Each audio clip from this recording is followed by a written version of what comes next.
bars are going to be a new holiday favorite.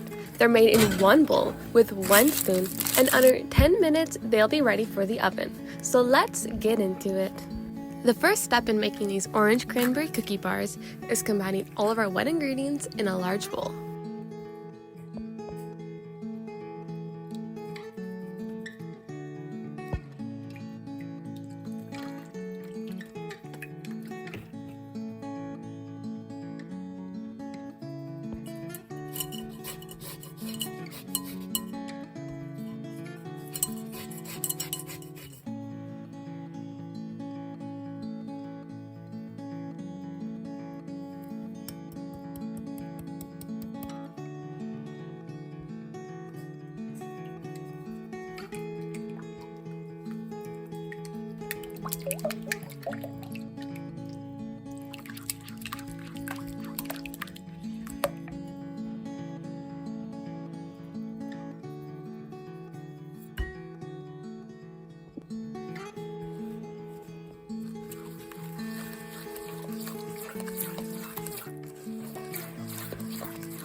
Now it's time for all of the dry ingredients. We have flour, oats, baking powder, salt.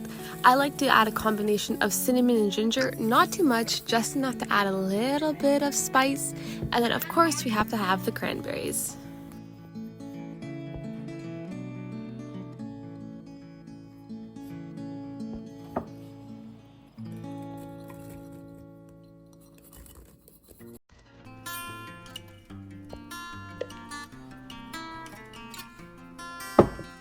Stir until it all comes together and the flour is just incorporated.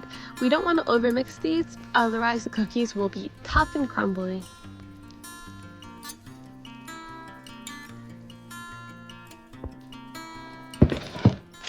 So we have an 8x8 pan that I've lined with parchment, and I give it a light bright boil just to make sure the cookies don't stick.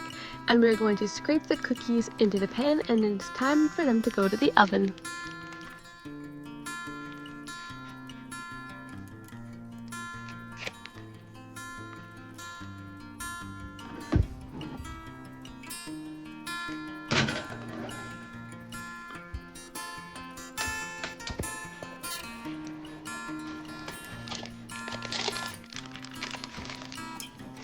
Now I've let the cookies cool in the pan for a few minutes, and it is time to add some special toppings. So first of all, we have a little bit of white chocolate that I've melted down. I also added a tablespoon of milk just to make it a little bit more drizzable, and we are going to just add this all over the top, a little bit of a crisscross pattern. And then I'm adding a little bit of orange zest for the color, and we always eat with our eyes first, so it's nice to decorate what you're eating with the flavors of the dessert. So I'm also adding some cranberries on top, and it is time to eat it. This is so delicious. This is episode 12 of Fall in Love with Baking. Thanks for watching, everyone, and I hope to see you again soon. Bye!